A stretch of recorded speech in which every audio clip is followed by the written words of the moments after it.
Hello friends, welcome back to my channel.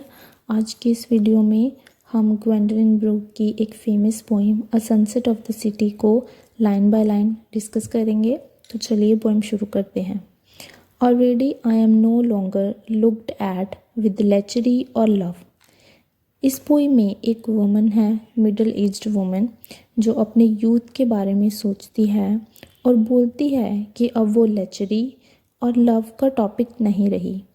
उसकी जो attractiveness है वो एज के साथ फेड हो चुकी है और अब कोई भी मर्द या कोई भी मैन है जो वो उसे लेचरी यानी कि लस्ट और लव यानी कि प्यार के नज़रिए से नहीं देखता है। My daughters and sons have put me away with marbles and dolls, are gone from the house. My husband and lovers are pleasant or somewhat polite. In line में वो अपनी डॉटर्स एंड सन्स यानी कि अपने बच्चों के बारे में और अपने हस्बैंड के बारे में बात करती है। वो कहती है कि उसके बच्चे अब बड़े हो चुके हैं और उसे छोड़कर चले गए हैं। जैसे कि वो बोलती है, my daughters and sons have put me away with marbles and dolls. इसका मतलब है उसके बच्चों ने अब बचपन की यादों को दूर कर दिया है।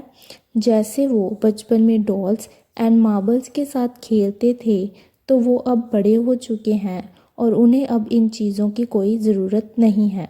और स्पीकर यहाँ पर कहती है कि उन मार्बल्स एंड डॉल्स के साथ साथ उसके बच्चों ने उसे भी साइड में रख दिया है। अब उन्हें अपनी माँ की भी कोई ज़रूरत नहीं है। My husband and lovers are pleasant और समवट पोलाइट। इस लाइन में वो बताती है कि उसका हस्बैंड और जो उसके लवर्स हैं या फिर लवर्स थे उसकी यंग एज में, उन्होंने भी एक पोलाइट डिस्टेंस जो है उसके साथ अब बना लिया है। यहाँ पर वो lack of deep emotional connection की बात करती है। And night is night, it is real chill out, the genuine thing. I am not deceived. I do not think it is still summer because sun stays and birds continues to sing. ये lines speaker की reality acceptance को show करती है। इन lines में पता चलता है कि स्पीकर ने इनएविटेबिलिटी ऑफ एजिंग यानी कि जिसको हम रोक नहीं सकते और डिक्लाइन नहीं कर सकते और द पासेज ऑफ टाइम को एक्सेप्ट किया है as a reality of our life. Night is night, इसका मतलब है कि स्पीकर के लिए जो नाइट है वो अब सिर्फ एक नॉर्मल नाइट है।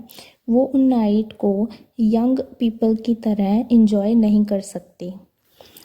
I do not think it is still summer because sun stays and birds continues to sing. यहाँ पर वो चेंजिंग सीजन्स के बारे में बात करती है। वो फैक्ट को एक्सेप्ट करती है कि टाइम के साथ साथ सीज़न को चेंज होना पड़ता है और इन सीज़न की तरह हमारी लाइफ भी टाइम के साथ साथ चेंज होती है। यहाँ पर वो समर सीज़न को यूथ एज के साथ कंपेयर करती है और वो ये एक्नॉलेज करती है कि अब समर जा चुका है, यानी कि उसकी लाइफ का यूथ एज है वो अब जा चुका है। Because sun stays and birds continues to sing. ये एक मेटाफर यूज़ किया गया है जो कि decline of her youth and vitality को दिखाता है। ये एक कंपैरिजन है किसके बीच में है, समर सीज़न की एक्सटर्नल अपीयरेंसेस में और चेंजिंग सीज़न की इंटरनल रियलिटी में।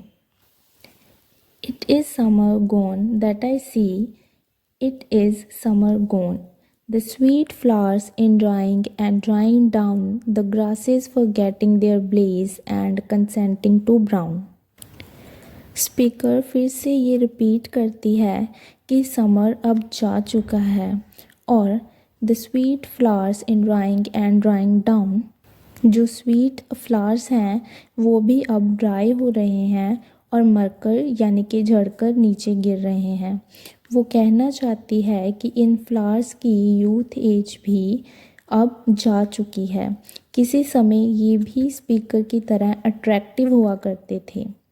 The grasses forgetting their blaze and consenting to brown, blaze का मतलब होता है एक चमक या फिर कलर भी कह सकते हैं।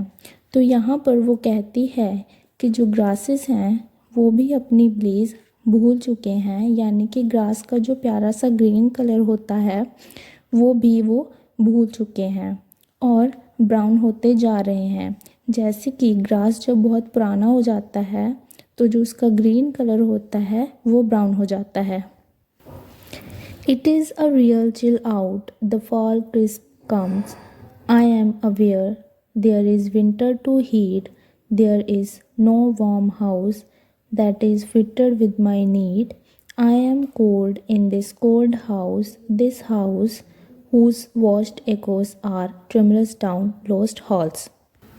इन लाइन्स का मतलब है कि ऑटम का सीज़न यानी कि पतझड़ आ चुकी है और अब इसके बाद वो विंटर सीज़न को फील कर पा रही है। हमारी जो स्पीकर है, यूजुअली जो विंटर सीज़न होता है इस सीज़न को विंटर सीज़न को डेथ का जो सिंबल है वो माना जाता है। तो यहाँ पर जो स्पीकर है वो विंटर को आता हुआ, वो विंटर की प्रेजेंस है वो उसे फील कर पा रही है, यानी कि वो अपनी लाइफ के एंड को फील कर पा रही है। इन लाइन में स्पीकर अपने आप को रेडी कर रही है अपनी लाइफ के चेंजिंग सर्कमस्टांसेस के लिए। There is no warm house that is fitted with my need. आगे की जो लाइन है वो स्पीकर की emotional coldness and lack of warmth को दिखाती है। यहाँ पर जो कोल्ड हाउस है वो उसकी इमोशनल आइसोलेशन यानी कि अकेलेपन और उसके loving and supportive environment and people की जो एब्सेंस है उसको सिंबलाइज करता है। I am cold in this cold house, ये लाइन एम्प्टीनेस एंड लोनलीनेस की सेंस को ऐड करती है। Whose washed echoes are tremulous down lost hearts. Echoes का मतलब होता है गूंज। तो यहाँ पर वॉश्ड एकोस सजेस्ट करता है कि जो वो कोल्ड हाउस है वो किसी समय हंसी और ठहाकों की आवाज़ से गूंजता था एंड नाउ वो सब वॉश्ड हो चुका है और अब यहाँ पर सिर्फ खालीपन की गूंज है। बेसिकली इस लाइन में वो कहती है कि यहाँ बस खालीपन की गूंज है और लॉस्ट यानी कि खोई हुई पास्ट मेमोरीज के बिना यहाँ पर और कुछ भी नहीं है। I am a woman and dusty, standing among new affairs.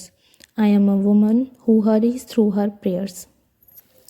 ये लाइन स्पीकर की फीलिंग ऑफ फॉरगॉटन को दिखाती है। यहाँ पर डस्टी वर्ड सजेस्ट करता है सेंस ऑफ निगलेक्ट को और डिसयूज़ को। स्पीकर अपने आप को डस्टी बोलती है, यानी कि वो अब किसी ओल्ड फॉरगॉटन ऑब्जेक्ट के जैसी हो गई है जिस पर धूल जमी हुई है। स्टैंडिंग अमंग न्यू अफेयर्स का मतलब है कि वो यंगर जनरेशन्स की एक्टिविटीज़ एंड कंसर्न से घिरी हुई है और वो अपने आप को डिसकनेक्टेड और इररिलेवेंट फील कर रही है। ये line lack of spiritual connection और डेस्पिरेशन यानी कि निराशा की फीलिंग को दर्शाती है। उसकी हरिड प्रेयर्स मतलब कि जल्दबाजी में की गई प्रेयर्स उसके जेन्युइन डिवोशन यानी कि उसकी सच्ची श्रद्धा की कमी को दिखाती है। बेसिकली इन लाइन्स में स्पीकर इस वर्ल्ड में अपनी लाइफ का मीनिंग और पर्पस फाइंड करने की कोशिश करती है। Thin intimations of a quiet core to be my desert and my dear relief come there shall be such I landing from grief and shall communion with the master's shore. Thin intimations का यहाँ पर मतलब है faint या फिर almost insignificant signs और hints of something deeper. ये intimations यानी कि सूचना हमारी स्पीकर के अंदर क्वाइट कोर यानी कि शांत कोर की ओर इशारा करती है। यहाँ पर जो क्वाइट कोर है वो स्पीकर की inner peace, resilience, deeper understanding of herself और इस वर्ल्ड में उसकी प्लेस को दर्शाता है। ये लाइंस पॉसिबिलिटी को शो करती है। किस चीज़ की पॉसिबिलिटी? इनर पीस को फाइंड करने की और रियलिटी को एक्सेप्ट करने की। आइलैंडिंग फ्रॉम ग्रीफ का यहाँ पर मतलब है डिटैचमेंट। किस चीज़ से डिटैचमेंट? वर्ल्ड की, इस दुनिया की एंजाइटीज़ और सोरोस यानी कि दुख से।